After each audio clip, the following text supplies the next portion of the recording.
ஆதியே துணை தேவனின் திறவுகோல் யூடியூப் சேனல் வழியாக அனைவருக்கும் நமஸ்காரம். நாம் பார்த்து வர 24 நபிமார்களின் வரலாறுல இன்னைக்கு நாம் பார்க்க போகிற நபிகளாரினுடைய பெயர் சாலிஹ் அலைஹிஸ்ஸலாம். அவங்களை சார்ந்த உறவினர் அப்படின்னு உருவகப்படுத்தி வேதங்கள் சொல்லுது. இவங்க யார் அப்படின்னு பார்த்தோம்னா, நோவா என்று சொல்லக்கூடிய நூ நபிகள் அவர்களுடைய திருமகனார் சாம் அவர்கள் வராங்க இல்லையா, அவங்களுடைய வம்சாவளியிலேயே வரக்கூடிய ஒரு நபிகளார் தான். ஹூத் அலைஹிஸ்ஸலாம் போலவே இவங்களும் சாமின் வம்சாவளியினர் தான். ஹூத் நபிகள் வந்த காலத்துல ஆதுக்கள் அப்படிங்கிற ஒரு கூட்டத்தினருக்கும் அவங்களுக்கு இடையில தான் அதிகமா பிரச்சனைகள் வந்து அவங்க அழிக்கப்பட்டாங்க. இப்ப சாலிஹ் அலைஹிஸ்ஸலாம் வரக்கூடிய காலத்துல இருந்த மக்களுக்கு பேர் வந்து தமூதுகள். இந்த தமூதுகள் என்ன பண்றாங்க அப்படின்னா, ஆதுக்கள் அழிஞ்சு போனதுக்கு அப்புறம் அவங்களுடைய இருப்பிடங்கள்ல இவங்க தாங்களும் குடியேறிக்கிறாங்க. அந்த கூட்டத்தோட அந்த இடங்கள்ல அந்த இருப்பிடங்களை கைப்பற்றிக்கிறாங்க. அவங்க அந்த இடங்களை கைப்பற்றி அவங்க ஏற்கனவே காற்று பிரளயம் இருந்த வரலாறு இவங்க கையில இருக்கிறதுனால இப்ப ரொம்ப எச்சரிக்கையோட தங்களுடைய வீடுகளை அமைச்சுக்கிறாங்க. எப்படி அப்படின்னா, புயலாலேயோ நில அசைவாலேயோ அது பாதிக்காதபடி கல் கோட்டைகளை கல் மலைகளை குடைஞ்சு அதுல தங்களுடைய வீடுகளை கட்டிக்கிறாங்க. ஏன்னா இப்ப ஏற்கனவே இப்பதான் ஆதுகளுடைய வரலாறு அவங்க கையில வந்திருக்கும் இல்லையா, அதனால இப்ப ரொம்ப ஸ்திரமான வீடுகளை அமைச்சுக்கிறாங்க. இவங்க இருந்த இடங்கள்ல கடலோ குளம் குட்டையோ எதுவுமே கிடையாது. ஏன்னா ஏற்கனவே தான் அவங்க அந்த வறட்சியெல்லாம் அனுபவிச்சுட்டு போயிட்டாங்கல்ல ஆதுக்கள். அவங்க அந்த மழையை எதிர்பார்த்து தானே காற்றால் அழிக்கப்பட்டு போயிடுறாங்க. இப்போ இவங்ககிட்ட கடலோ குளம் குட்டையோ கிடையாது. கிணறு மட்டும் தோண்டி அதுல வரக்கூடிய நீரை வச்சு புழங்கிக்கிறாங்க. அவர்கள் ஆது கூட்டத்தினர் வாழ்ந்த பட்டணங்களையும் தங்களுக்கு உரியனவாக ஆக்கி அவற்றில் உல்லாசமாக வாழ்ந்து பல்கி பெருகி வந்தார்கள். அவர்கள் தாங்கள் வாழ்ந்த பகுதியில் ஒரு கோயிலை நிர்மாணித்து அதிலே தங்களின் தெய்வங்களை வைத்து வணங்கி வந்தார்கள். அக்கோயிலின் தலைமை பூசாரியாக தங்களிலே கல்வி கேள்விகளில் தேர்ந்த காபூக் பின் உபைதை நியமித்தார்கள். பல ஆண்டுகள் உருண்டோடின. இப்ப இந்த தமூதுகள் இனத்தாருக்கு ஒரு நாடு கிடைச்சிருச்சு, ஒரு கோயில் கிடைச்சிருச்சு, அவங்களுக்கு ஒரு வழிபாடு கிடைச்சிருச்சு. ஆனா அவங்க எதுல இல்லை அப்படின்னா ஓரிரை கொள்கையில இல்லை. இப்போ ஆதுக்கள் மாதிரியே இவங்க நூ நபி வம்சத்தாரா இருந்தாலும் சாமின் வம்சத்தாரா இருந்தாலும் இவங்களுக்குள்ள என்ன இல்லை, ஓரிரை கொள்கை இல்லை. அதெல்லாம் விடுபட்டு போயிடுது. அப்போ இவங்களுடைய ஒரு பூசாரியா வந்து இருக்கிறவருக்கு பேரு காபூக் பின் உபைது. அந்த காபூக் அவங்களுக்கு ஒரு கனவு வருது. அந்த கனவுல என்ன சொல்றாங்க அப்படின்னா, உண்மை வந்தது, பொய்மை மாய்ந்தது, தமூதுகளுக்கு அழிவு காலம் வந்துவிட்டது, காபூக்கின் மகனார் சாலிகால் மக்கள் நல்வழி பெறுவர். அதாவது இவங்களுடைய இனத்திற்கு அழிவு காலம் வந்துருச்சு அப்படின்னும், காபூக்குடைய மகனால இவங்களுக்கு மீட்பு அப்படின்னும் யாருக்கு கனவு வருதுன்னா இவருக்கே கனவு வருது. இதை இவர் கொண்டு போய் அரசவையில சொல்லும் போது எல்லாரும் இவர் தான் ஏதோ தவறா நடக்க முயற்சி பண்றாரு அப்படின்னு சொல்லி இவரை கொலை பண்ற அளவுக்கு துணிஞ்சிட்டாங்க. அப்படி இவரை தூக்குல போடும்போது அங்கிருந்து இறைவன் இவங்களை கடத்தாட்டி ஒரு காட்டுல கொண்டு போய் விட்டுறாங்க. இவர் முழிச்சு பார்க்கும்போது காட்டுல முழிச்சு பாக்குறாரு. இவங்க மனைவியோ நாட்டுக்குள்ள இருக்காங்க, இவர் காட்டுல இருக்காரு. இப்படி ஒரு 100 வருஷம் தாண்டி போயிடுது. இப்ப காபூக் அவர்கள் காட்டுலையும் அவருடைய மனைவி நாட்டிலையும் இருக்காங்க. ஆனா இவங்க 2 பேருக்கும் ஒரு குழந்தை பிறக்கணும். அவங்க தான் சாலிஹ் நபியா வர முடியும். இப்படி இருக்கிற காலத்துல இந்த 100 ஆண்டுகளுமே இவர் தூங்கிக்கிட்டே இருக்காரு காட்டுல. இவங்க மனைவியோ அழுதுகிட்டே இருக்காங்க. அப்படி இனிமேல் அழுகிறதுக்கு கண்ணீரே இல்லைன்ற அளவுக்கு அவங்க அழுது முடிச்சிடுறாங்க. அப்படி திடீர்னு ஒரு நாள் அப்புறம் இறைவன் இவங்க 2 பேர்த்தையும் ஒன்னா சேர்ந்து சேர்றதுக்கான ஏற்பாடுகளை பண்ணி அப்படி பிறந்தவர் தான் சாலிஹ் நபி அவர்கள். இவங்க கர்ப்பவதியா இருக்கும் போதே இவங்களுடைய தந்தையான காபூக் காலமாயிடுறாங்க. தாய் கூட தான் சேர்ந்து வளர்றாங்க. அப்படி இவங்களுக்கு ஒரு 14-15 வயசு ஆகும்போதே இவங்களுக்கு ஒரு நல்ல கல்வி கேள்விகளில் ஒரு நாட்டம் வந்துடுது. அப்போ திடீர்னு இவங்களுடைய நாடுகள் மேலே படையெடுப்பும் கள்ளர் கூட்டமும் வர்றதும் போகிறதுமா இருக்குது. அவங்கள யாருன்னு குறிப்பிடுறாங்கன்னா இவங்களுடைய பாட்டையர் வம்சத்தில் வரக்கூடிய ஆளுகளாகவே தான் இருக்காங்க. ஆமாம், அந்த காலத்தில் எல்லாருமே அப்புறம் நூஹ் நபியுடைய வம்சமாக தானே இருப்பாங்க. அப்போ அவங்களுடைய இந்த மாதிரி மூதாதையர்கள்லேயே வரக்கூடிய வேற ஒரு வம்சத்தவர்களே வந்து இவங்களுடைய நாட்டை கொள்ளையடிக்க வராங்க, மன்னருடைய படைகளவே இவங்க மிகைக்கிறாங்க அப்படின்னு அவங்க தாய் சொல்லவும் இவர் வெறும் 15 வயசுலேயே இவர் போர்க்கோலை பூண்டு போய் அவங்கள போய் விரட்டி அடிக்கிறாங்க. இதை கேள்விப்பட்ட உடனே மக்களுக்கெல்லாம் மகிழ்ச்சி. ஆனால் மன்னனுக்கு ஒரு பீதி கிளம்புது. இப்போ காபூலுடைய மகன் இவ்வளவு குறைஞ்ச வயசில் இப்படி ஒரு பேர் வாங்குறாரு அப்படின்னா நாளைக்கு அவங்களோட அரியணைக்கு எதுவும் பிரச்சனை வந்துருமோ, அப்போ இவர் கண்டிப்பாக ஒரு இறையருள் பெற்றவராக இருப்பார், அப்போ அப்படி தன்னுடைய ஆட்சி பீடத்துக்கு எதுவும் பிரச்சனை வந்துருமோ அப்படின்னு மன்னர் அளவில் அவங்களுக்கு ஒரு அச்சம் வந்துடுது. இது கண்டு மன்னன் ஜூண்டாக் எரிச்சல் அடைந்தான். நம்மால் இயலாததை, நம் படையினரால் முடியாததை காபுக்கின் மைந்தர் 15 ஆண்டு நிறைய பெற்ற ஓர் இளைஞர் ஒரு பெரும் குரல் எழுப்பி சாதித்து விட்டாரே. மக்கள் அவரிடமல்லவா அணியணியாக சென்று கொண்டிருக்கிறார்கள். இனி நாம் அரச பதவிக்கு ஆபத்து வருமோ என்னவோ என்று எண்ணி அஞ்சினான். அப்படியாக நாளாக சாலிஹ் அலை அவர்கள் அழகே உருவான ஆணழகராக வளர்ந்து வந்தார்கள். அவர்களின் முகம் வெண்மதியை நிகர்த்து விளங்கியது. அவர்களின் தலைமயிர் பொன்னிறமாக துலங்கியது. விரிந்த மார்பும் உயர்ந்த தோள்களும் வைக்கப்பெற்ற அவர்கள் உருவில் பெரும்பாலும் ஆதமலை அவர்களையும் ஷீத்தலை அவர்களையும் ஒத்திருந்தனர். அவர்கள் வெறும் காலுடனேதான் நடந்தார்கள், வெட்ட வெளியிலேதான் படுத்து உறங்கினார்கள். அவர்கள் வாணிபமும் செய்தார்கள், வளமாக வாழ்ந்தார்கள். அவர்கள் 40 வயதை எய்திய போது வானவர்கோன் ஜிப்ரில் அவர்கள் முன்பு உதயமாகி நபிப்பட்டமும் தந்து அவர்களுக்கு மக்களை வழிநடத்தக்கூடிய வாய்ப்பையும் தந்தார். தமூது கூட்டத்தினரிடம் சென்று ஒரே இறை வழிபாட்டை எடுத்து ஓதும்படியான இறையாணையையும் அவர்களுக்கு வழங்கினார். அதன் பின் அவர்களை விட்டு நீங்கி விண்ணகம் புறப்படும் பொழுது, சாலிஹே, நீர் நூகுடைய காலத்திலோ ஹூதுடைய காலத்திலோ நிகழாத வியத்தகு செயல்களெல்லாம் நிகழ காண்பீர் என்று கூறி சென்றார். இதுக்கு முன்னாடி வந்த நபிகளார்களுடைய காலத்திலே இல்லாத அளவிலான இன்னும் ஆச்சரியங்களை நீங்க பார்ப்பீங்க அப்படின்னு ஜிப்ரைல் வந்து நபிகளுக்கு சொல்லிட்டு மறைஞ்சிடுறாங்க. அப்ப நம்ம முன்னாடி பார்த்து வந்த நபிகளுடைய வரலாறு மாதிரியே தான். இப்போ இவங்க மறுபடியும் மக்கள் இடத்துல போய் ஓரிரை கொள்கையை இவங்க அவங்ககிட்ட எடுத்துரைக்கணும், அவங்கள நல்வழிப்படுத்தணும் அப்படிங்கிற மாதிரியான சவால் தான். அப்ப நேரடியா இவங்க எங்க போறாங்க? கோயில்களுக்கு போறாங்க. அங்க கைகூப்பி வணங்கி கொண்டிருந்த மக்களுக்கு இப்படி நீங்க உருவ வழிபாட்டுல போகக்கூடாது அப்படின்னு எடுத்துரைக்கிறாங்க. மக்கள் அவங்கள கொண்டு போய் அரசவையில விடுறாங்க. அப்ப அரசர் அவங்களுக்கு நிறைய குறுக்கு விசாரணையெல்லாம் செஞ்சு இவங்களை எச்சரிக்கிறாங்க. நீங்க திடீர்னு இப்படி வந்து நான் ஒரு நபிகள் அப்படின்னு சொல்றதையோ, நீங்க ஓர் இறைவன் கொள்கையை ஏத்துக்குங்க அப்படின்னு சொல்றதையோ நாங்க ஏத்துக்க முடியாது, இதனால மக்களுடைய கோபத்துக்கு நீங்க ஆளாவீங்க அப்படின்னு மன்னர் எச்சரித்து அனுப்புறாங்க. அல்லாஹ் உங்களை ஆது கூட்டத்தினருக்கு பகரமாக இம்மண்ணில் உண்டாக்கி மாண்புடன் வாழச் செய்துள்ளதையும் நினைத்து பாருங்கள். காடுகளில் மாளிகைகள் எழுப்பி கோடை காலத்தில் சுகமாக வாழவும், மலைகளை குடைந்து மாளிகைகளை உண்டு பண்ணி மாரி காலத்தில் நலமாக வாழவும் உங்களுக்கு அல்லாஹ் வழிவகுத்ததையும் நினைவு கூறுங்கள். அதாவது ஏற்கனவே ஆது கூட்டத்தை அழிக்கும் போது உங்களை தப்பிக்க வச்சதையும், அவங்கள விட்டுட்டு போன செல்வங்களை எல்லாம் நீங்க இருந்து ஆள்றதையும் கூட நினைச்சு பாருங்க. அது போக உங்களுக்கு இன்னமும் மாளிகைகள் வச்சு அனுமதி கொடுக்கறதையும், உங்களை அழிக்காம வச்சிருக்கிறதையும் எண்ணி பாருங்க அப்படின்லாம் சொல்லி பாக்குறாங்க.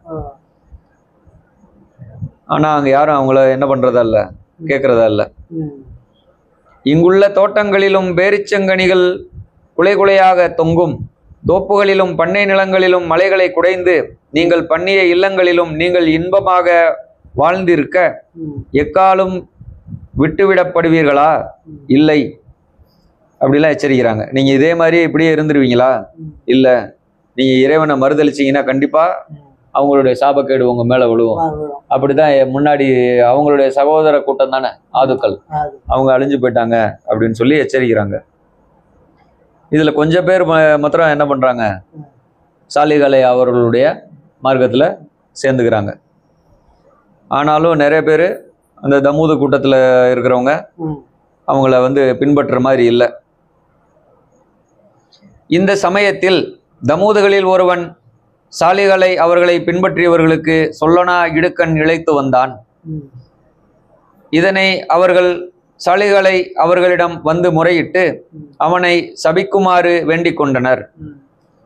சாலிகளை அவர்களும், நீங்கள் அமைதியாக செல்லுங்கள், அவன் செய்த கொடுமைகளுக்கு அவன் பட்டு தொலைப்பான் அப்படின்னு சொல்லி அவங்கள சமாதானப்படுத்திட்டு அனுப்பிடுறாங்க.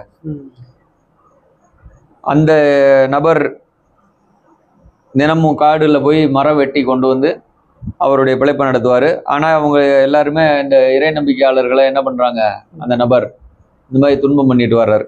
அப்போ அவர் இன்னைக்கு இறைவனால் தீர்ப்பு செய்யப்பட வேண்டிய நாள்னு இவங்களுக்கு தெரியுது. ஆனால் அவர் மாலை நேரத்தில் நல்லா இருக்கிறத பார்க்குறாங்க. இவங்களுக்கு ஆச்சரியம், இன்னைக்கு நீங்கள் இறந்துருக்கணுமே அப்படின்னு அவரை கூப்பிட்டு கேட்குறாங்க, இன்னைக்கு ஏதாவது செஞ்சியாப்பா அப்படின்னு. அப்போ அவர் என்ன சொல்கிறாரு, இன்னைக்கு என்னுடைய ரொட்டிகளில் ஒரு ரொட்டியை ஒருத்தர் தானமாக கொடுத்தேன், அவர் ரொம்ப பசியால் இருந்தார் அப்படின்னு சொல்லி கொடுத்ததை சொன்ன உடனே இவர் தலையில் வச்சிருந்த விறகு கட்ட நபிகள் வந்து கீழே தள்ளி விடுறாங்க. அதில் பார்த்தா ஒரு கருணாகம் ஒன்று இருக்குது. அப்போ அவருக்கு சொல்கிறாங்க, நீங்கள் இன்னைக்கு இறந்துருக்க வேண்டிய நாள், அல்லாவின் கட்டளைப்படி சித்தத்தின்படி. ஆனால் நீ யாருக்கோ ஒரு தானம் கொடுத்ததுனால இப்போ பாருங்க, என் மூலமாக உங்களுக்கு இந்த ஒரு ஆபத்துல இருந்து நீங்க இருக்கீங்க அப்படின்னு சொன்னதும் அவரு கொஞ்சம் மனம் மாறிடுறாங்க. உடனே அவங்க நபிகளை பின்பற்ற ஆரம்பிச்சிடுறாங்க. இப்படி அங்கங்க ஒரு சிலர் இவங்களுடைய மார்க்கத்துக்கு வராங்க. ஒரு 100 ஆண்டுகள் ஓரிரை வழிபாட்டு பிரச்சாரத்தை நிகழ்த்தியும் 100 வருஷம் தமூது கூட்டத்தினர் நேர்வழி பெறாததை கண்டு சாலிஹ் நபி அவர்களுக்கு ஏற்பட்ட வருத்தத்திற்கும் வெஞ்சினத்திற்கும் அளவே இல்லை. ஒரு நாள் அவர்கள் தங்களின் தோழர்களை நோக்கி, தாம் மலை மீது சென்று அங்கு தனித்து சில நாள் இருந்து இறைவனை வணங்கிவிட்டு வருவதாக கூறி சென்றார்கள். தவத்துக்கு போயிடுறாங்க. அப்போ ஒரு 40 ஆண்டு காலம் இவங்க இந்த பக்கம் இல்லை. ஆனா அதுக்குள்ள மக்கள் வந்து 40 ஆண்டு காலமா இவங்க இன்னும் வரல. ஆமா, 40 ஆண்டு காலம் தவத்துக்கு போயிடுறாங்க. இந்த 40 ஆண்டு காலத்துக்குள்ள மக்கள் வந்து இன்னும் ரொம்ப மூர்க்கமாயிடுறாங்க. வெறும் இவங்களுடைய கூட்டத்தினர் மட்டும்தான் சோகத்துல இருக்காங்க, எப்ப திரும்பி வருவாங்களோ அப்படின்னு. 40 ஆண்டுகள் கழித்து ஒரு நாள் சாலிஹ் நபி அவர்கள் கண்மலர்ந்தனர். சற்று நேரம் உறக்கத்தில் ஆழ்ந்திருந்த உணர்வுதான் அவர்களுக்கு ஏற்பட்டிருந்தது. மீண்டும் உழு செய்து 2 ரகத் தொழுது தம்முடைய கூட்டத்தினர் மீது இறைவன் தம் சாபத்தை இறக்க வேண்டும் என்று இறைஞ்ச விரும்பினார். அவருக்கு ஒரு விருப்பம் மட்டும்தான் வருது. ஏற்கனவே முன் வந்த நபிகள் இதே மாதிரி சில நேரம் சரியான முடிவும் சில நேரம் இந்த முடிவுலேயே தவறான முடிவையும் எடுத்திருந்திருக்காங்க, நாம் அதை பார்க்குறோம். அது மாதிரி இவங்களுக்கும் அந்த மாதிரியான ஒரே ஒரு கருத்தை எண்ணம் வருது. என்ன எண்ணம்னா, அந்த மக்களை அழிக்கட்டும் அப்படின்ற எண்ணம் வருது. அப்பவே இறைவன் தடுத்து ஆட்கொள்றாங்க. அப்பொழுது ஒரு குரல் திடீரென முழங்கியது, சாலிஹே, நீர் அவர்களின் அழிவிற்கு இறைஞ்ச முற்பட வேண்டாம். அவ்விதம் நீர் எண்ணியதின் காரணமாகவே 40 ஆண்டுகள் உறங்கினீர் அப்படிங்க. அப்ப நீங்க அவங்களை அழிக்கணும்ன்ற எண்ணம் உங்களுக்குள்ள இருந்தது, அதனாலதான் உங்களுக்கு 40 ஆண்டுகள் தள்ளி போச்சு, தூக்கத்திலே போட்டோம் அப்படின்ற. இப்பொழுதுதான் சாலிகளை அவர்களின் கண்கள் திறந்தன. தாம் 40 ஆண்டுகள் உறங்கிய உண்மை அவர்களுக்கு தெரிய வந்தது. தாம் செய்த தவற்றினை எண்ணி வருந்திய அவர்கள் நகரத்தை நோக்கி அடியெடுத்து வைத்து நடந்தார்கள். நகரத்தை அடைந்த அவர்களுக்கு எல்லாமே புதுமையாக தோன்றியது. ஆமா, 40 வருஷம் ஆயிடுச்சுல்ல. சிறியோரெல்லாம் பெரியோராகவும், பெரியோரெல்லாம் முதியோராகவும், முதியோரெல்லாம் இறந்துபட்டோம். இந்த பள்ளிவாசல் இருந்த தலங்கள்ல வேற விஷயங்களும் இப்படி கடைத்தெருவுகள் மாறி இப்படி எல்லாமே மாறி மாறி கிடக்கும். இப்ப இந்த மாதிரி இருக்குது. ஆனா மக்கள் வந்து என்ன பண்ணல, இன்னும் மக்கள் மாறவே இல்லை. மக்கள் மறுபடியும் இவங்க வந்து நின்று இவங்க மறுபடியும் ஓர் இறைவன் கொள்கையை வலியுறுத்தும் போது மறுபடியும் அதே பிரச்சனை தான். அப்போ அங்க மன்னர் முன்னாடி மறுபடியும் கொண்டு போய் நிறுத்திடுறாங்க. அப்ப அவங்க அங்க இருந்த மன்னன் ஜுண்டாக் அப்படிங்கிற ஒருத்தவங்களுக்கு அவங்களுடைய சிறிய தந்தை, அவங்களுடைய சித்தப்பா பையன் ஹுசைல் இப்னு லுகைம் அப்படிங்கிற ஒருத்தர் இவங்க பேச்சுக்கு குறுக்க ஏதோ ஒன்று பேச இவங்க அவங்களுக்கு ஒரு அறிகுறியா ஒரு விஷயம் சொல்றாங்க. நீர் இன்று இத்தனை நாளிகைக்கு இறப்பெய்துவீர், நாளை உம்முடைய அன்னையும் தந்தையும் இறப்பெய்துவர், விரைவில் இறைவன் ஒருவனே என ஏற்றுக்கொள்ளும், அப்பொழுது நீங்கள் தப்பிப்பீர்கள் என்று எச்சரிக்கை விடுத்தார். அப்படி ஒருத்தர் அமைச்சரவையில குறுக்க பேசும்போது அவங்கள பார்த்து இப்படி ஒரு எச்சரிக்கையும் ஒரு முன்னாடியே இவங்களுடைய வல்லபத்தை தெரிவிக்கிற மாதிரி ஒரு அசரீரையும் சொல்றாங்க. சாலிகளை அவர்கள் விடுத்த எச்சரிக்கையை கேட்டு தமூது கூட்டத்தினர் ஒருவர் செவியில் மற்றொருவர் வாயை வைத்தார்கள். அவர்களுக்குள்ளே முணுமுணுத்தார்கள். அவர் உண்மையாளர் எனில் அவர் கூறியது பலிக்கும், பொய்யரெனில் பலிக்காது, அவர் கூற்றின் உண்மையும் பொய்யும் இன்று வெளிப்பட்டு விடும் என்று அவர்கள் பேசிக்கொண்டார்கள். அவர் சொன்ன அந்த குசைல் அப்படிங்கிறவருடைய நேரம் நெருங்க நெருங்க நெஞ்சம் படபடத்தது. இறுதியில் வெடித்து விடுவது போன்று துடிதுடித்தது. இறுதியாக அது வெடித்தே விட்டது. அவன் வாயை பிளந்து விட்டான். அது கண்டு அரசன் முதல் அவனுடைய உற்றார் உறவினர் அனைவரும் அலறி துடித்து அழுதார்கள். அப்பொழுது சாலிகளை அவர்களை அணுகி தாம் அவனை உயிர்ப்பித்து விட்டால் அவர்கள் உருவத்தொழும்பை விட்டொழித்து ஒரே இறை வழிபாட்டின் பக்கம் திரும்புவார்களா என்று வினவினார். இப்ப ஒண்ணு கெட்டு போல, இதோ நான் சொன்ன மாதிரி இறந்து போன இவரை நான் மறுபடியும் உங்களுக்கு உயிர்ப்பிச்சு தாரேன், இனிமேல் நீங்க ஓர் இறைவன் கொள்கைக்குள்ள வருவீங்களா அப்படின்னு கேட்குறாங்க. ஆமா அப்படி சொல்றாங்க. அப்ப குசைலே என்று இவங்க சொல்லவும் அவர் உடனே எந்திரிச்சு, வணக்கத்திற்குரியோன் அல்லாஹ்வே அன்றி வேறொருவனும் இல்லை, சாலி அவருடைய தூதராய் இருப்பர் என்று கூறிக்கொண்டு எழுந்தான். இது கண்டு அங்கிருந்தோர் அனைவருக்கும் தங்களுடைய கண்களையே தங்களால் நம்ப முடியவில்லை. ஆனா என்ன பண்ணிடுறாங்க, உடனே இது சாலிக் அவர்கள் செய்த சூன்யம் அப்படின்னு சொல்லி மக்கள் மனச உடனே மாத்தி விட்டுறாங்க. எப்பேற்பட்ட செயல் நடந்திருக்கு. ஆமா, அப்படியே அங்க இருந்தவங்க மனசை மாத்தி விட்டுறாங்க. அப்பவும் விடல, நீங்க நாளைக்கு ஒரு திருநாள், நீங்க உங்களுடைய இறைவனை நீங்க வணங்குங்க, எங்களுடைய இந்த உருவ வழிபாடு தெய்வங்களை எல்லாம் நாங்கள் வணங்குறோம், இதுல யாருடைய இறைவன் பவரான இறைவன் நாளைக்கு போட்டி வச்சுக்கலாம் அப்படின்னு கூப்பிடுறாங்க அங்க இருந்த மக்கள். அதுக்கும் சரின்னு சொல்றாங்க. அப்ப அடுத்த நாள் வைகரையில் சாலிகளை அவர்கள் பள்ளியில் இறைவனை தொழுது வணங்கிவிட்டு தமூது கூட்டத்தினர் குழுமி நின்று தம் தெய்வங்களை வணங்கி கொண்டிருந்த இடத்திற்கு சென்றார். அங்க அவங்க அழுது கெஞ்சி தங்களுடைய கோரிக்கைகளை ஒன்றன் பின்றா ஒன்று வச்சு அவங்க ஆடு மாடு ஒட்டகங்கள்லாம் பலி கொடுத்து பெரிய ஆர்ப்பாட்டம் பண்ணி அவங்க இறைவனை வணங்கிக்கிட்டு இருக்கிறத பாக்குறாங்க. இந்த மூட பழக்க வழக்கங்களை விட்டொழியுங்கள், ஒரே இறைவனாகிய அல்லாவை வணங்குங்கள், நீங்கள் இம்மை மறுமை பேர்களை எய்த பெறுவீர்கள் அப்படின்னு சொல்றாங்க அங்க நின்று. அப்பொழுது ஜுந்தாக் மன்னன் தன் கூட்டத்தினரை நோக்கி, சாலிக் இப்பொழுது நம்மிடம் வந்து நன்றாக மாட்டிக்கொண்டார், அவரிடம் நாம் மனித முயற்சியால் இயலாத ஒன்றை ஆற்றி காட்டுமாறு கூற வேண்டும். அதாவது இந்த கூட்டத்துக்கு இடையில வந்து நல்லா மாட்டிக்கிட்டாங்க. இப்ப இன்னைக்கு திருவிழா வேற, இப்ப அவங்களுடைய இறைவனை அவங்களும் கும்பிட்டு வந்துட்டாங்க, இப்ப நம்மளுடைய இறைவனை நாம் வழிபட்டுக்கிட்டு இருக்கோம். இப்ப அவங்களுடைய இறைவன் சக்தியானவர் அப்படின்னா மனித சக்தியால் முடியாத ஒரு விஷயத்த இப்ப இவ்வளவு பேர் மத்தியில அவங்கள செய்ய சொல்லுவோம், அவங்க செய்யறாங்களா இல்லையான்னு பார்ப்போம் அப்படின்னு யார் எடுத்து கொடுக்கறது? அந்த மன்னரே எடுத்து கொடுக்குறாரு. அந்த மன்னருடைய சித்தப்பா பையனை தான் இப்பதான் இறப்பு செய்தியை முன்னே அறிவிச்சும் எழுப்பியும் காட்டினாங்க. ஆனாலும் அந்த மன்னர் என்ன பண்ண தயாரா இல்ல, மாற தயாரா இல்ல. இப்ப அவங்களுக்கு போட்டி வைக்கிற இடத்துக்கு போயிட்டாரு. அப்ப என்ன சொல்றாங்க, அங்க ஒரு பெரிய மலை இருக்கு, அந்த மலை ரெண்டா பொழக்கணுமா, அந்த மலை ரெண்டா பொழந்து அந்த மலைக்குள்ள இருந்து அதே மாதிரி மிகப்பெரிய ஒரு ஒட்டகம் வெளியே வரணுமா. மலைக்குள்ள இருந்து, கல்லு மலைக்குள்ள இருந்து எங்கேயா ஒட்டகம் வருமா, அந்த கல்லு மலைக்குள்ள இருந்து பெரிய ஒட்டகம் முன்னாடி வரணுமா. அந்த ஒட்டகம் அது மாதிரி வந்துருச்சு அப்படின்னா அந்த ஒட்டகம் வரணுமா, அது ஒட்டகம் வந்த நேரத்திலே ஒரு குட்டியும் போடணுமா, வெளிவந்த நேரத்திலே ஒரு குட்டி ஈனணும். இப்படி இது ரெண்டும் நடந்துருச்சு அப்படின்னா உடனே இவங்க சொல்றத கேட்டுக்குவோம் அப்படின்னு சொல்றாங்க மன்னர்.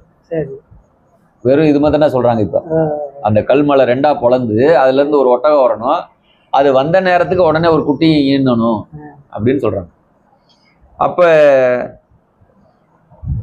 சாலிகாலை அவர்கள் என்ன பண்றாங்க, இறைவன்கிட்ட விண்ணப்பம் வைக்கிறாங்க. அப்ப பாருங்க இறைவன் சொல்ற பதில பாருங்க. சாலிகே, ஒன்றுக்கும் யோசிக்காதீர். மூலமாக ஒரு மாபெரும் அற்புதத்தை வெளியாக்கி உம்முடைய தூதத்துவத்தை மெய்ப்பித்ததற்காக நாம் 4000 ஆண்டுகளுக்கு முன்பிருந்தே அம்மலைக்குள்ளாக ஒரு ஒட்டகத்தை படைத்து பரிபாலித்து வருகிறோம். உங்களை இப்படி தூக்கி நிறுத்துறதுக்காகவே அந்த 4000 வருஷத்துக்கு முன்னாடியே அந்த மலைக்குள்ள ஒரு ஒட்டகத்தை படைச்சு அதை பாதுகாத்து வந்துகிட்டு இருக்கோம். அதனால ஒண்ணும் கவலைப்படாதீங்க, அவன் உள்ளதான் கேட்கறான் அப்படின்னு எழுதி கொடுக்குறான். அச்செய்தி சாலிகாலை அவர்களின் செவி புகுந்ததும் அவர்களின் உள்ளமெல்லாம் மகிழ்ந்தது. ஜுண்டாக் அரசனையும் அங்கு குழுமி இருந்த அனைவரையும் அவர்கள் தலை நிமிர்ந்து நோக்கி, இது எமது இறைவனுக்கு மிகவும் எளிதான செயலாகும். அவ்விதம் எமது இறைவன் அக்கற்பாறையிலிருந்து ஓர் ஒட்டகத்தை வெளிவரச் செய்தால் நீங்கள் ஒரே இறை வழிபாட்டின் பக்கம் வருகிறீர்களா என்று வினவினார்.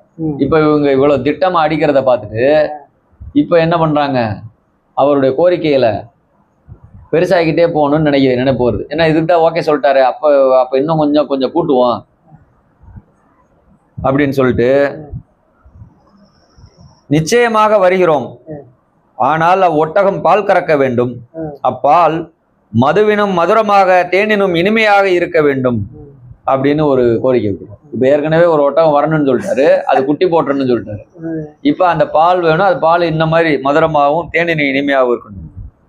அப்ப நபி அவர்கள் அதுவும் நடக்கும் அப்படின்னு சொல்றாங்க. அப்புறம் உடல் இவர் மன்னர், அந்த பால் கோடையில் குளிர்ச்சியாகவும் குளிர்காலத்தில் வெதுவெதுப்பாகவும் இருக்க வேண்டும் அப்படின்னு மற்றொரு நிபந்தனை கூட்டிக்கிட்டே போறாரு. அவங்க முடியாதுன்னு சொல்லட்டும் அப்படின்னு. அதுக்கும் நபிகளார் என்ன சொல்றாங்க, அதுவும் அதே மாதிரி ஆகும், சரி அப்படியே இருக்கும். அப்ப அப்படி இருந்தா உடனே சேர்ந்துக்கிறீங்களா அப்படின்னு கேக்குறாங்க. அப்போ மன்னர் என்ன சொல்றாங்க, அது மாத்திரம் இல்ல, அந்த பாலை நோயாளிகள் அருந்தினால் அவர்கள் உடனே நலம் பெற வேண்டும், ஏழை எளியோர் குடித்தால் அவர்கள் வளம் பெற வேண்டும், அந்த ஒட்டகம் பூமியில் தங்களின் ஆடு மாடு ஒட்டகங்களை மேயும் இடங்களில் மேயாது மலையுச்சி சென்று மேய்ந்து வர வேண்டும் என்றும், ஒவ்வொரு நாளும் பால் தர வேண்டும் என்றும், பாத்திரத்தை அதன் மடுவின் கீழ் வைத்தால் பால் தானாகவே அந்த பாத்திரத்தில் விழ வேண்டும் என்றும் அவர்கள் கூறினார்கள். எப்படி ஏத்திக்கிட்டே போறாங்க பாருங்க. நல்லது, அவ்விதமே ஆகட்டும். நீங்கள் உருவத்தொழும்பை விட்டொழித்து ஒரே இறைவனை வணங்குகின்றீர்களா அப்படின்னு ஃபைனலா கேட்கும்போது மன்னர் நிச்சயமாக என்று மட்டும் கூறி தங்களின் பேச்சை நிறுத்தினார்கள். இப்ப இவங்களுக்கு என்ன நம்பிக்கை, 4000 வருஷத்துக்கு முன்னாடியே ஒட்டகத்தை கல்மலைக்குள்ள வச்சு காப்பாத்தி வராங்கன்னு இறைவன் உத்தரவாயிருச்சு. இனி இவர் கேட்க போறதெல்லாம் ஒரு பெரிய விஷயமாவா இருக்க போகுது, அதெல்லாம் அதுல இருந்தா இருக்க போகுதுன்ட்டு எல்லாத்துக்கும் சரின்னு சொல்லிடுறாங்க. இப்பொழுது சாலிகாலை அவர்கள், மக்களே, நீங்கள் எனக்கு சில நிபந்தனைகள் விதித்தது போன்று நானும் உங்களுக்கு சில நிபந்தனைகளை விதிக்க விரும்புகிறேன். ஏன்னா அவரும் இப்ப இவ்வளவுக்கு நம்ம சரின்னு சொல்லிட்டோம், ஃபைனல் ஆகுற மாதிரி இருக்கு, நம்மளும் சில கட்டளைகள் சொல்லுவோம். நீங்கள் கேட்டுக்கொண்ட வண்ணமாக அக்கற்பாறையிலிருந்து ஓர் ஒட்டகம் வெளிவரின் உங்களில் எவரும் அதன் மீது ஏறி சவாரி செய்யக்கூடாது, அதன் மீது கல்லோ கனையோ எரியக்கூடாது. உங்களின் கிணற்றில் நீங்கள் ஒரு நாள் தண்ணீர் எடுத்துக் கொள்ளுங்கள், மறுநாள் அந்த ஒட்டகம் அந்த கிணற்றில் தண்ணீர் அருந்தட்டும். கிணற்றிலிருந்து அது தன்னுடைய நாளில் நீர் அருந்துவதை விட்டும் அதனை தடுக்கக்கூடாது என்றார். அது போக அதை யாரும் துன்புறுத்தி அதுக்கு எந்த சேதமும் விளைவிக்க கூடாது அப்படின்றது இருக்கு. இப்படியாக இருக்கும் பொழுது இப்ப நபிகளார் வழக்கம் போல தொழுகைக்கு தயாராகி சுத்தம் செய்து கொண்டு கண்ணீரும் கம்பளையுமாக இறைஞ்சினார்கள்.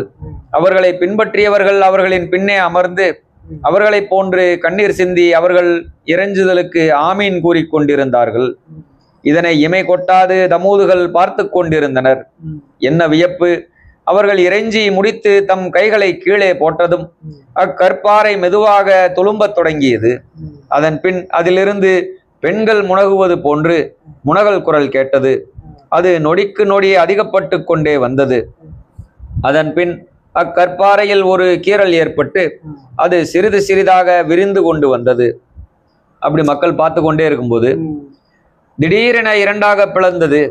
அப்பொழுது அதில் பிரம்மாண்டமான ஒட்டகம் ஒன்று உலகில் அதை போன்ற பெரிய ஒட்டகமே இல்லை என்று கூறும் வண்ணம் தோற்றமளித்தது. அதன் அருகே அது உண்பதற்கான பொருட்களும் பச்சை பசேலென தென்பட்டது. அப்ப அதெல்லாம் உள்ள இருக்குது ஏற்கனவே. விரைவில் அது அடி எடுத்து வைத்து வெளியே வந்தது. அதனுடைய நீளம் 120 முழம் இருந்தது, அகலம் 100 முழம் இருந்தது, உயரம் 50 முழம் இருந்தது. அதற்கு 12 காம்புகள் இருந்தன. காம்புகள் ஒவ்வொன்றும் 10 முழ நீளம் உள்ளதாக இருந்தன. வெளிவந்த அடுத்த கணம் அது நேரே மக்களின் அருகில் வந்தது. ஒரு குட்டியை ஈன்றது. அந்த குட்டி தாயை போன்றே இருந்தது. அடுத்த கணம் அவை இரண்டும் அடுத்திருந்த வெளியில் மேயவும் கால்வாயில் தண்ணீர் அருந்தவும் செய்தன. இதை கண்டு ஜுண்டாக் மன்னன் அவனுடைய அவையினரும் அளவிலா வியப்பெய்தினார்கள். அப்ப இதுவரைக்கும் நாம செஞ்சதெல்லாம் தவறு அப்படின்றத தெரிஞ்சுக்கிட்டாங்க. உடனே மனம் மாறிட்டாங்க. அப்ப இவங்க மிகப்பெரிய ஒரு நபித்துவம் வாய்ந்தவர்களை நாம சோதிச்சிட்டோம் அப்படின்னு வெக்கப்பட்டு உடனே ஒரே இறைவன் கொள்கையை ஏத்துக்கிறாங்க. ஆனாலும் அங்க இருந்த பூசாரிக அப்புறமும் சில பேரை வழிகெடுக்கிறாங்க. இல்ல இது ஒரு மாய வேலை, இதுல நம்ம போகக்கூடாது, இது சாலிகளுடைய சூனிய வித்தைகளில் ஒன்று அப்படின்னு சொல்லி அவங்க பாக்கி பேரை வழிகெடுத்துறாங்க. ஆனா மன்னரும் மன்னரை சார்ந்தவங்களும் ஏத்துக்கிறாங்க. அவங்க வழிகெட்டு மறுபடியும் தொழு உருவங்களை வழங்க தொடங்கினார்கள். இது கண்ட நபிகள் மனம் வெதும்பி, நீங்கள் உங்களின் வாக்கை மீறி விட்டீர்கள். நம்ம எப்படி ஒரு ஒப்பந்தத்துக்கு வந்தோம், அதன்படி மன்னர் மாறிட்டாங்க, ஆனா பின்னாடி இருந்த மக்கள் மாறல. நீங்கள் உங்கள் வாக்கை மீறி விட்டீர்கள், எனக்கு மட்டுமல்லாது இறைவனுக்கும் மாறு செய்து விட்டீர்கள். ஆனால் நான் உங்களிடம் ஒன்று கூறுகின்றேன், எதுவரை அந்த இரு ஒட்டகங்களும் உங்களிடம் நலமாக இருக்குமோ அதுவரை நீங்களும் நலமாக இருப்பீர்கள். அவற்றிற்கு நீங்கள் துன்பம் இழைத்தால் உங்களுக்கு துன்பம் ஏற்படும் என்று எச்சரிக்கை செய்தார்கள். இப்ப அவங்களுக்கும் அவ்வளவுதான மனம் வரும். இவ்வளவு பெரிய அதிசயம் ஆச்சரியம் இவங்க கேட்டாங்கன்னு இறைவனும் எவ்வளவோ பண்ணி கொடுத்துட்டாங்க. அப்ப மனம் மாறிக்க முடியல அப்படின்ற போது இவங்க ஃபைனலா இந்த விஷயத்த மாத்திரம் சொல்லிட்டு ஒதுங்கிறாங்க. இந்த ஒட்டகம் பாதுகாப்பா இருக்கணும், ஏன்னா இறைவன் ஏற்கனவே பார்த்து உங்களுக்குன்னு கொடுத்தது, அது உங்களுக்கு பாதுகாப்பு பண்ண தவறுறீங்க அப்படின்னா நீங்களும் அழிவை தேடிக் கொள்வீங்க அப்படின்னு கொடுத்துருவாங்க. இப்ப ஜுண்டாக் மன்னனும் அவங்களுடைய தோழர்களும் எப்பயுமே இறை வணக்கத்துல ஈடுபடுறதும் நபிகளாருக்கு ஒரு பாதுகாப்பா இருக்கிறதுமா அவங்களுடைய நாட்கள் ஓடுது. அப்ப மக்கள் அதே மாதிரி இந்த ஒட்டகத்தை பாதுகாத்துக்கிறாங்க. ஏன்னா அது பால் தருது இல்ல, பாத்திரத்தை மாத்திரம் வச்சாலே எக்கச்சக்கமான பால் வருதான். அப்ப பால் அதுல இருந்து அவங்க நெய் எடுக்க அவங்க அதை ஒரு வியாபார பொருளா வச்சு அதை விட்டுறாங்க. அதுவும் மலை உச்சியில தானே போய் மேயுது. இவங்களுடைய கால்நடைகளுக்கு அது எந்த வித துன்பமும் தரல. ஆமா, பணம் வருதுல்ல, அதனால அதை வச்சுக்கிறாங்க. ஒரு நாள் தமூது கூட்டத்தினர் சாலிகளை அவர்களை வந்தடைந்து, நாங்கள் உம்முடைய ஒட்டகத்திற்கு யாதொரு தீங்கும் செய்யாத வரையில் உம்முடைய இறைவன் எங்களுக்கு யாதொரு தீங்கும் செய்ய மாட்டான் அல்லவா அப்படின்னு மறுபடியும் கன்ஃபார்ம் பண்றாங்க. அவங்க என்ன சொல்றாங்க, நபிகளார், ஆம் செய்ய மாட்டான், உங்களுக்கான தவணை வரும் வரையில் உங்களுக்கு யாதொரு தீங்கும் வந்தணுகாது. அதுக்கும் ஒரு கால வரையறை இருக்கு, அது வரைக்கும் உங்களுக்கு ஒன்றும் நடக்காது. ஆனா இந்த மாசம் அதுக்கு தீங்கு செய்யக்கூடிய ஆள் பிறக்க போறான், 10 குழந்தைகள்ல ஒரு குழந்தையா அந்த ஜீவன் பிறக்க போகுது அப்படின்னு ஒரு ஹிண்ட் கொடுத்து விட்டுறாங்க. அதுக்கான காலம் வந்துடும்ல அப்படின்னு. அப்ப இவங்க உடனே என்ன பண்றாங்க, அந்த மாசத்துல பிறக்கிற குழந்தைகளா தேடி கொள்றாங்க. ஏன்னா அவன் இருந்தா தானே இந்த ஒட்டகத்தை துன்புறுத்துவான், அப்புறம் இறைவன் நம்ம மேல கோவப்படுவாங்க அப்படின்ட்டு 9 குழந்தைகளை கொண்டுறாங்க. 10ஆம் அவனாகிய குதாரின் தந்தை சலூப் மட்டும் பல்லாண்டுகளாக குழந்தையின்றி பரிதவித்து இறுதியாக பெற்ற தன் அன்பு பாலகனை கொல்ல மனமின்றி அவனை அருமை பெருமையாக வளர்த்து வந்தான். அந்த 10வது குழந்தையோட அப்பாகாரம் மட்டும் ஒளிச்சு மறைச்சு வளர்த்து எடுத்துட்டு வந்துட்டான். இப்ப அந்த குழந்தை பெருசானதும் இப்ப அவனே என்ன பண்றான், மக்களை திசை திருப்பி உங்களுடைய குழந்தைகள் எல்லாம் சூது சொல்லி பொய்யா காரணங்களை சொல்லி கொல்ல வச்சது இந்த சாலின்ற இவர் தான். பாருங்க, என் பையனை நான் நல்லா தானே வளர்த்தேன், இப்ப என்ன கெட்டு போச்சு அப்படின்னு சொல்லி மறுபடியும் ஒரு கொலைப்பழியை அவர் மேல சாட்டி அவங்க பக்கம் மக்களை திருப்பி விடுறான். சரி. ஆனா அந்த குழந்தை வளர்ந்து இப்ப இவன் ஒரு பெரிய ஆளாயிட்டான். இப்படி இவங்க மக்கள் மறுபடியும் அவங்கள போய் இப்ப நீங்க சொன்ன மாதிரி நடக்கல, உங்க பேச்சை கேட்டு நாங்க எங்கள் குழந்தைகளையும் இழந்துட்டோம் அப்படின்னு வம்புக்கு போறாங்க. இப்ப அவங்களுடைய தீர்க்க தரிசனம் அப்படியே பாக்கி இருக்கு. இப்ப இந்த 10ஆவதா பிறந்த குழந்தைனால இந்த ஒட்டகத்துக்கு துன்பம் வர வேண்டியது பாக்கி இருக்குது. ஆமா. இச்சமயம் தமூதுகளிலே 2 பெண்கள் இருந்தனர். அவர்களில் அனிசா என்பவளுக்கு சாலிகளை அவர்களின் ஒட்டகம் மலை மீதுள்ள புற்களை மேய்ந்து தன் கிடைகளுக்கு இறை கிடைக்காமல் செய்து விடுகிறதே என்ற வருத்தம். மற்றவளான சதூப் என்பவளுக்கோ சாலிகளை அவர்கள் தன் கணவரை தன் பக்கம் இழுத்து கொண்டாரே என்ற வேதனை.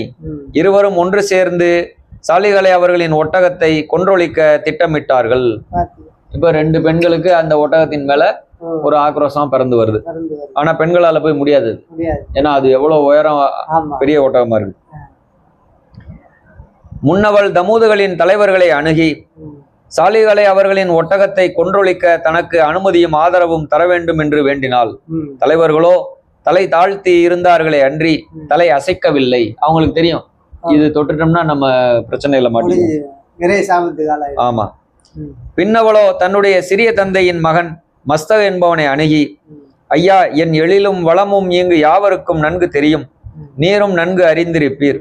வளத்தில் புரளும் எழிலரசியாகிய நான் உமது கரத்தை திருமணத்தில் பற்றுகின்றேன். ஆனால் ஒரு விதி, நீர் சாலியின் ஒட்டகத்தை கொன்றொழித்து விட வேண்டும், அதுவே நீர் எனக்கு அளிக்கும் மகர் என கூறினாள். வரதட்சணை அங்க அரபு தேசத்து கலாச்சாரத்துல பெண்கள் ஆண்களுக்கு தரமாட்டாங்க, ஆண்கள் தான் பெண்களுக்கு கொடுக்கணும். அப்ப இது வரதட்சணையா மகரா கேக்குறா, அந்த ஒட்டகத்தை கொன்னுட்டா நான் உன்னை கட்டிக்கிறேன். ஆமா. அப்போ அவன் என்ன சொல்றான், நான் ஒரு ஆள் பத்தாது, அந்த குதாரோ அப்படிங்கிற இன்னொரு ஆளை குறிச்சு சொல்றான். யாரு? அந்த 10ஆவது குழந்தை. அவனுக்கும் வில் வித்த வாள் வித்த எல்லாம் அவனுக்கு நல்லா இருக்கும். அப்ப அவனுக்கும் உன்னுடைய சகோதரிகள் யாராவது ஒருத்தைய மனம் முடிச்சு கொடுத்தா நாங்க 2 பேருமா போய் கொன்றோம். அப்ப இந்த குதாரோவுடைய கைக்கு வந்துருதா அந்த கொலை பண்ணணும்ன்ற கட்டம். அப்ப இவங்க 2 பேரும் போய் அந்த ஒட்டகத்தை கொல்றதுல மஸ்தகு அப்படிங்கிற இந்த பெண்மணி, இவங்க 2 பேரும் மொத்தம் 3 பேரும் சேர்ந்து அந்த கொல்றதுக்கான சதி திட்டத்தை திட்டுறாங்க. ரபியுல் மாதம் 16ஆம் நாள் புதன்கிழமை புலர்ந்தது. அது உலக வரலாற்றிலேயே மிகவும் துர்க்குறியான நாளாகும். அன்றுதான் மஸ்தகும் குதாரும் தம்மோடொத்த 7 ஒன்று சேர்த்து மதுக்கடை சென்று மது வருந்தி அந்த ஒட்டகம் செல்லும் வழியில் மறைந்திருந்து அது வந்ததும் திடீரென பாய்ந்து தாக்கினர். அப்பொழுது ஒட்டகம் அவர்கள் மீது முட்ட வந்தது. அது கண்டு அவர்களில் சிலர் ஓடிவிட்டனர். ஆனால் ஒட்டகம் 2 முட்டி கீழே வீழ்த்தி விட்டது. இப்படி அவங்களுக்குள்ள சண்டை வந்து ஒட்டகமும் போராடுது. ஆனா அப்புறம் ஒட்டகத்தை மறுபடியும் ஜெயிச்சிடுறாங்க. இது இறைவனையே போருக்கு அழைத்த ஒரு செயல் மாதிரி ஆயிடுது. அப்ப நல்லவங்க எல்லாம் பயப்படுறாங்க. இறைவனையே இவன் போருக்கு அழைச்சிட்டான், அழிவை தன்பால் அழைத்து விட்டான், இழிவை தன்பால் அழைத்து விட்டான், தன் நலனையே அழைத்து விட்டான், தன் இனத்தையே அழித்து விட்டான் அப்படின்னு எல்லாம் இவங்க மேல குற்றச்சாட்டுறாங்க. ஆனா இவங்க என்ன பண்றாங்க, அதெல்லாம் பொருட்படுத்தல. அந்த இறைச்சியை பங்கு போட்டு ஆமா வெட்டி அங்கேயே சாப்பிட ஆரம்பிச்சிடறாங்க. மலையிலே உட்காந்து ஆமா கொன்னு சாப்பிட ஆரம்பிச்சிடறாங்க.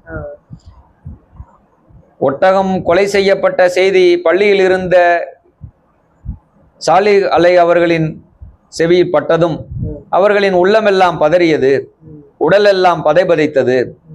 இனிமேல் யாது நிகழுமோ என்ன நிகழுமோ என அறியாது அவர்கள் அலறி துடித்தார்கள். ஏன்னா அவங்களுக்கு தெரிஞ்சிருது இனி பெரிய பிரச்சனை வரப்போகுது.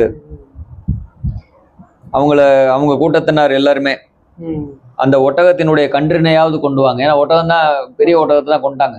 இப்ப அந்த சின்ன ஒட்டகம் இருக்கு இல்லையா, அதையாவது கொண்டு வாங்க, அதை வச்சு இறைவன்கிட்ட பேசி பார்ப்போம், மன்றாடுவோம் அப்படின்னு சொல்றாங்க. ஒட்டகத்தின் கன்றினையாவது கொணருங்கள், அதை முன்னிறுத்தி நாம் இறைவனிடம் இறைஞ்சுவோம், அதன் பொருட்டாவது நீங்கள் உய்வீர்கள், இல்லையெனில் இல்லை என்று கூறினார். சென்றவர்கள் நெடுநேரமாகியும் திரும்பி வராததை கண்ட சாலிகளை அவர்களை தேடி மலையின் அடிவாரத்திற்கு புறப்பட்டார். அவர்களை மலை அடிவாரத்தில் ஒட்டகத்தின் கன்று கண்டதும் 3 பேரொலி எழுப்பி கத்திவிட்டு அம்மலையிலேயே தன் தாய் எந்த கல்லிலிருந்து வெளிவந்ததோ அந்த கல்லில் போய் மறைந்தது. 3 முறை சத்தம் போட்டுட்டு அந்த கல்லில் போய் அதுவும் மறைஞ்சிருச்சு. அவ்வளவுதான். இதை வந்து மறுபடியும் நபிகள்கிட்ட வந்து சொன்ன உடனே அவங்களுக்கு தெரிஞ்சிருச்சு, இது ஒரு அடையாளம், இதோட முடியுது அப்படின்னு தெரிஞ்சிருச்சு. அதை சொல்றாங்க, இறைவனின் எழுதுகோள் எழுதி முடித்து விட்டது, உங்களின் நம்பிக்கை துவம்சமாகிவிட்டது. அந்த ஒட்டக குட்டியை கொண்டு வந்து அதனை நன்முறையில் நடத்தியாவது இறை சாபத்தை தணிக்கலாம் என்று எண்ணினேன். அதுவும் காணல் நீர் போன்று ஆகிவிட்டது. அப்பொழுது இறையானை பிறந்தது. சாலிகே, உம்முடைய கூட்டத்தினர் ஒட்டகத்தை கொன்றுவிட்டனர். அதற்கான தண்டனை விரைவில் வரும். அந்த ஒட்டக குட்டி 3 சப்தமிட்டதற்கேற்ப அவர்கள் தம் வீடுகளில் 3 நாட்கள் நலமாக இருப்பார்கள் என்றும் 4ஆம் நாள் இறைவேதனை அவர்களை வந்தடையும் என்றும் கூறினார்கள் அப்படின்னு இறைவனுடைய தூது நபிகளுக்கு வந்து இறங்குது. அப்ப மக்கள் வந்து அவங்கள வந்து சட்டம் பண்ணல. அப்ப 3 முறை கத்துனதுனால நாங்க 3 நாள் தான் இருப்போம் அப்படின்னு சொல்றியான்னு சொல்லி பரிகாசம் பண்றாங்க. அதுக்கு நபிகள் என்ன சொல்றாங்க, நாளை வைகரையில் உங்களுடைய முகம் மஞ்சள் நிறமாகும், வெள்ளி என்று அது சிவப்பாகும். ஏன்னா இன்னைக்கு புதன்கிழமை, நாளை வியாழன், மறுநாள் வெள்ளி. சனி என்று அது கருமை எய்தும், ஞாயிறன்று நீங்கள் அழிந்து போவீர்கள் அப்படின்னு சொல்றாங்க. அது கேட்டு அந்த ஒட்டகத்தை கொன்ற 9 பேரும் கோபமுற்றார்கள். சாலிகளை அவர்களை மறைந்திருந்து கொல்ல முயற்சி செய்தார்கள். வானவர்கள் தங்களின் இறக்கைகளால் அவர்களை அடித்து அவ்விடத்திலேயே அவர்கள் சுருண்டு செத்தார்கள். இப்ப இந்த 9 பேரும் நபிகளை தனியா கொல்ல திட்டம் போட வானவர்களால அவங்க அங்கேயே அழிக்கப்பட்டாங்க. இப்ப இந்த தமூத கூட்டத்தினர் என்ன நினைக்கிறாங்க, நபிகள் தான் அந்த 9 பேர் மேலேயும் கோபமாகி அவங்கள நேரடியா கொண்டுட்டாங்க அப்படின்னு. இப்ப நேரடியா அந்த 3 நாள் பிரச்சனைக்கெல்லாம் விட்டாங்க. இந்த 9 பேரை கொன்ன கூட்டத்திற்காக நபிகள்கிட்ட சண்டைக்கு வராங்க. இப்ப இவங்க மேல கூட்டம் இப்படி வந்துருச்சு, அவங்களுக்கு அந்த தப்பிச்சுக்கணும், இவங்க சொன்ன தீர்க்க தரிசனம் என்னதுன்றதெல்லாம் மறந்துடுறாங்க. அப்ப கூட்டம் இந்த பக்கம் வரவும் சாலிகளை அவர்களின் தோழர்கள் சிலர் இந்த கூட்டத்தை நோக்கி, இன்னும் சில நாட்களில் உங்களின் மீது இறைவனின் வேதனை வந்து எய்தும் என்று அவர் கூறியுள்ளார். அது உண்மையாயின் அவரை நீங்கள் கொல்ல முனைவதில் யாதொரு பயனும் இல்லை. ஏனெனில் அவரை கொன்ற பின் நீங்களும் வாழப்போவதில்லை. அவர் கூறியது நடக்காது பொய்த்துவிட்டால் அவரை நீங்கள் கொல்லுதல் நியாயமாகும். எனவே சற்று பொறுமையை மேற்கொள்ளுங்கள். இன்னும் 3 நாள் தானே உங்களுக்கு தேதியை சொல்லியிருக்காங்க. நீங்க இப்ப கொல்றதுக்கு ஆயத்தமாகறதுக்கு பதிலா 3 நாள் வெயிட் பண்ணீங்கன்னா அவங்க சொன்ன மாதிரி நடக்குதா இல்லையான்னு பாத்துக்க போறீங்க அப்படின்னு அவங்களுடைய மனநிலையை கொஞ்சம் மாத்த முயற்சி பண்றாங்க. யாருக்கு? அந்த கொல்ல வந்த கூட்டத்தினருக்கு. 9 பேர் இறந்து போயிடுறாங்க. இந்த கூட்டம் இப்ப இவங்களை தேடி வருது. இப்ப நபிகளார் மறைஞ்சுக்கிறாங்க. நபிகளாருடைய தோழர்கள் சொல்றாங்க, உங்களுக்கு சொல்லி இருக்கிற நாளே 3 நாள் தான். அந்த மக்கள் எல்லாத்துக்குமே, தமூது கூட்டத்தினர் மொத்தத்துக்குமே தான். ஆமா, தமூது கூட்டத்தினர் மொத்தத்துக்குமே தான் அந்த சாபம். அப்ப 3 நாள் தான் சொல்லியிருக்காங்க. 3 நாள் பொறுத்துருங்க, 4ஆவது நாள் வாங்க அப்படின்னு சொல்றாங்க. அன்று இரவு முழுவதும் அவர்களுக்கு உறக்கமே வரவில்லை. வைகரையில் என்ன நிகழுமோ என்று அவர்கள் அஞ்சிக் கொண்டிருந்தார்கள். அவர்கள் அஞ்சியது சாலிகளை அவர்களுக்கு இறைவன் வாக்குறுதி அளித்தது பொழுதின் பொற்கிரணங்களோடு சேர்ந்து வர தொடங்கிவிட்டது. அவர்களின் முகங்கள் மஞ்சள் நிறமாயின. முதல் அடையாளம் வந்துருச்சு. அவங்களும் தூங்கல, காலையில இப்படி ஆயிடுமோ, அவங்க சொன்ன மாதிரியே நம்ம முகம் மஞ்சள் கலர் ஆயிடுமோ அப்படின்னு யோசிச்சுக்கிட்டே இருக்காங்க. பொழுது புலரவும் முகங்கள் மஞ்சள் நிறமாகிவிட்டது. தமூதுகள் அச்சமும் திடுக்கமும் அடைந்தார்கள். எல்லாம் இந்த ஒரு மனிதனின், அதாவது சாலிகால் ஏற்பட்ட சூழ்வினையாகும் என்று வெகுண்டெழுந்தார்கள். அவங்க அப்ப கூட இது வந்து இறைவனுடைய செயல் நினைக்காம இவங்க ஒருத்தவங்களுடைய ஏதோ ஒரு பில்லி சூனிய மாதிரியான ஒரு செயல் அப்படின்னு நினைக்கிறாங்க. அப்ப இவங்க கிளம்பி போய் நுபைல் அப்படிங்கிற ஒரு பெரிய ஒரு ஆள்கிட்ட அடைக்கலம் கேட்குறாங்க. அவங்க இவங்களை காப்பாற்றுவாங்க அப்படின்னு நினைச்சு. அவங்கள வந்து இறை நம்பிக்கையாளர் கிடையாது, ஓரிரை நம்பிக்கையாளர் இல்லை. ஆனாலும் இவங்களுக்கு எல்லாருக்கும் அடைக்கலம் கொடுக்குறாங்க. யார்கிட்ட அடைக்கலம் போய் என்ன ஆக போகுது? இருந்தாலும் இவங்க சும்மா போய் ஒரு அடைக்கலமா இருந்துக்கிறாங்க. அவங்க ஆளை விட்டு என்ன பண்றாங்க, இவங்க அடியார்களை தேடுறாங்க. இப்ப நபிகளையும் கண்டுபிடிக்க முடியல, அடியார்களையும் தேடி அவங்கள ஏதாவது ஒன்று பண்ணணும்னு தேடுறாங்க. இந்த 2 நாள் டைம் இருக்கு இல்லையா? அரூபா என்று அவர்களால் கூறப்பட்ட வெள்ளிக்கிழமையும் புலர்ந்தது. மறுநாள் ஆயிடுச்சு. அவர்களுடைய முகங்கள் குருதியில் தோய்ந்தெடுக்கப்பட்டவை போன்று செம்மை எய்தின. தங்களை எதிர்நோக்கி வரும் அழிவை அவர்கள் இப்பொழுது திட்டமாக உணர்ந்தார்கள். இன்னும் ஒரு நாள் தான் பாக்கி என்று அழுது புலம்பினார்கள். ஆம், ஒரு நாள் தான் பாக்கி, இதோ வந்துவிட்டேன் என்று கூறிக்கொண்டு சுக்கிரனுடைய நாளுக்கும் சூரியனுடைய நாளுக்கும் இடையேயுள்ள சனி நாளும் வந்தது. அந்நாளின் பொழுது ஏற ஏற அவர்களின் முகத்தில் கருமை ஏற தொடங்கியது. பொழுது அடைய ஆரம்பித்தது. சாலிகளை அவர்கள் இறைவனின் சாபத்திற்கு இலக்காகி இருக்கும் அவ்வூரில் இனியும் தங்கியிருத்தல் தகாதென கருதி தம் தோழர்கள் 4000 இரவோடிரவாக பாலஸ்தீன் நோக்கி புறப்பட்டு சென்று விட்டார்கள். அவங்க அங்கதான் பதுங்கி இருந்திருக்காங்க. ஏன்னா 3 நாள் தானே, இப்ப 3ஆவது நாளும் வந்துருச்சு. இனியும் இங்க இருக்கிறது நமக்கு நல்லது இல்லை அப்படின்ட்டு பாலஸ்தீன் நோக்கி தம்முடைய அடியார்களோட கிளம்பிட்டாங்க. யாரு? நபிகள். இவங்க கையில் அகப்படல. பொழுதும் புலர்ந்தது. அந்நாள் தமூதுகளுக்கு இறப்பையும் கொண்டு வந்தது. அவர்களுடைய வாழ்வுக்கு ஒரு முடிவையும் கொண்டு வந்தது. அவர்களும் தாங்கள் இனிமேல் தப்பி பிழைக்க வழியில்லை என்பதை நன்கு உணர்ந்து இறப்பை கட்டி தழுவ முன்வந்து விட்டார்கள். தங்களின் பிணங்களை நாய் நரிகள் தின்னக்கூடாது என்பதற்காக கற்றாழை சாற்றை தங்களின் உடலிலே தடவி அதை கபனிட்டு கொண்டு மண்ணிலே மல்லாந்து படுத்துக்கொண்டு இறப்பு விண்ணிலிருந்து வருமோ மண்ணிலிருந்து வருமோ என்று அறியாது விண்ணையும் மண்ணையும் மாறி மாறி பார்த்து கொண்டிருந்தார்கள். அந்த ஞாயிற்றுக்கிழமை அவங்க தயாராயிட்டாங்க. லுகா நேரம் வந்தது. அப்பொழுது திடீரென நில அசைவு ஏற்பட்டது. ஜிப்ரீல் தம் சுய உருவில் மன்னகம் வந்து முத்து அலைக்கும் லஅனத்துல்லா மூத்து அலைக்கும் லஹனத்துல்லா, அதாவது செத்து மடியுங்கள், உங்களின் மீது அல்லாவின் சாபம் உண்டாவதாக என்று முழங்கினார். அவர் எழுப்பிய அப்பேரொளி அவர்கள் என்றுமே கேட்காத பேரொளியாக இருந்தது. பல்லாயிரம் புலிகள் ஒன்று சேர்ந்து கத்துவது போன்றும் விண்ணிலே இருக்கும் இடிகளெல்லாம் ஓரிடத்தில் ஒன்று குழுமி முழங்கியது போன்றும் உலகத்தில் உள்ள வெடிமருந்துகள் எல்லாம் ஒன்று சேர்த்து ஒரே சமயத்தில் வெடித்தது போன்றும் அது இருந்தது. அந்த பேரொளியை தாங்க இயலாது அவர்களின் காது குருத்துக்கள் தெரித்தன. அதன் பின்னால் அவர்களின் இரத்த நாளங்கள் வெடித்தன. அதன் பின் அவர்களின் இதய அறைகள் உடைந்தன. அவ்வளவுதான். அவர்களின் உயிர் அவர்களின் உடலை பிளந்து கொண்டு வெளியேறியது. தமூது கூட்டத்தினர் அழிந்தொழிந்தார்கள். அல்லாவின் முனிவிற்கு சாபத்திற்கு இலக்காகி தொலைந்தொழிந்தார்கள். பக்கவாதத்தினால் பிடிக்கப்பட்டிருந்த துர்யா என்ற கிழவி மட்டும் அவர்களில் உயிர் தப்பினாள்.